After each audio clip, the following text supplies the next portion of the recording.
नमस्कार, इन खबर में आपका स्वागत है। मैं विद्याशंकर तिवारी हूँ। नागरिकता संशोधन बिल, जिसको कैब भी बोल रहे हैं, वो राज्यसभा से भी पास हो गया है। पक्ष में यानी कि बिल के पक्ष में 125 और विपक्ष में 105 वोट पड़े, यानी कुल 230 वोटिंग हुई। बाकी लोगों ने या तो बहिष्कार किया या वोटिंग में हिस्सा नहीं लिया, एब्सेंट कोई नहीं था। अब इसके पास होने के बाद यदि इसका गुणा भाग देखेंगे तो कांग्रेस के जो अध्यक्ष हैं सोनिया गांधी, उन्होंने इसे इतिहास का काला दिवस बताया है। जबकि जो गृह मंत्री हैं अमित शाह, वो राज्यसभा में जब जवाब दे रहे थे तब उन्होंने बताया कि ये ऐतिहासिक काम होने जा रहा है, इसमें अनावश्यक रोड़े अटकाने की ज़रूरत नहीं है। खैर, ये तो पक्ष और विपक्ष की राजनीति है।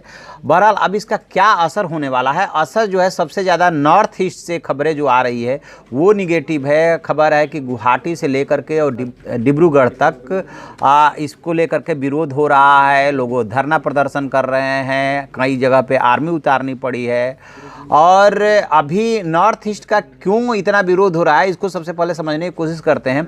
दरअसल असम में सबसे ज़्यादा विरोध का बड़ा कारण यह है कि 1985 में जो राजीव गांधी सरकार ने एक ऑर्डर किया था असम समझौता, उसमें जो डेडलाइन दी गई थी उसके मुताबिक उस तारीख तक जो भी बाहर से आए थे और जो एक तरह से घुसपैठिए थे या अवैध नागरिक थे, उनको वापस जाना है। विरोध वहाँ इस बात का हो रहा है कि जब एनआरसी आपने लागू किया तो 19 लाख लोग ऐसे निकले, और अब आप कह रहे हैं कि यदि 31 दिसंबर 2014 तक जो पाकिस्तान, बांग्लादेश और अफगानिस्तान से लोग आ गए हैं, 6 धर्मों के लोग, उनको हम नागरिकता देंगे। तो यहाँ पे कंट्राडिक्शन है जिसको लेकर के विरोध हो रहा है।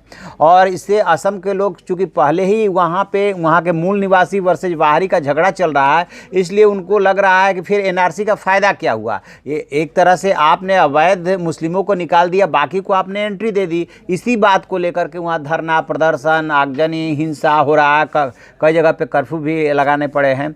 अब बात आती है और राज्यों की, तो वहाँ पे अरुणाचल, मिजोरम, नागालैंड, 3 ऐसे राज्य हैं जहाँ पे कि लोकल परमिट की बात है, वहाँ पे पहले से ही ये व्यवस्था है। तो इन तीनों को एक तरह से बाहर रखा गया है इससे, और उसमें मणिपुर को भी जोड़ दिया गया है। तो 4 राज्य तो इसके प्रभाव से एक तरह से अछूते रह गए, बट असम प्रभावित हो रहा है और जो है 2 राज्य प्रभावित हो रहे हैं। लेकिन उसमें त्रिपुरा में भी इसको लेकर के विरोध हो रहा है, लेकिन सबसे ज़्यादा असम में।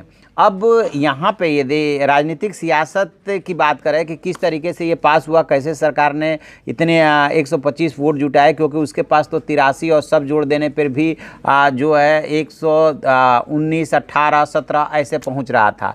तो निश्चित रूप से शिवसेना ने जो है इसमें वॉकआउट किया है। उसके पास राज्यसभा में 3 ही सांसद थे। संजय राउत बहुत ही आक्रामक होकर के राज्यसभा में बोले, बट जब वोटिंग की बारी आई तो जो है वो वॉकआउट कर गए।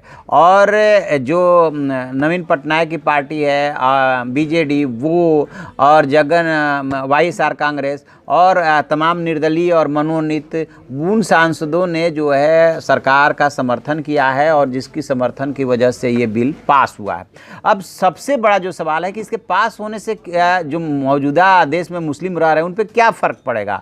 तो उनके ऊपर कोई फ़र्क नहीं पड़ने जा रहा, उनसे इस बिल का कोई मतलब भी नहीं। सीधी सी और सपाट सी बात यह है कि जो लोग पाकिस्तान, बांग्लादेश और अफ़गानिस्तान से आए हैं शरणार्थी के रूप में, उनमें से माइनस मुस्लिम जितने भी 6 धर्म के लोग हैं, उनको जो है पहले जो 11 साल पे नागरिकता मिलती थी वो अब 1 से 6 साल कर दिया है। उनको जो है भारत की नागरिकता मिल जाएगी और वो भारत में रह सकेंगे।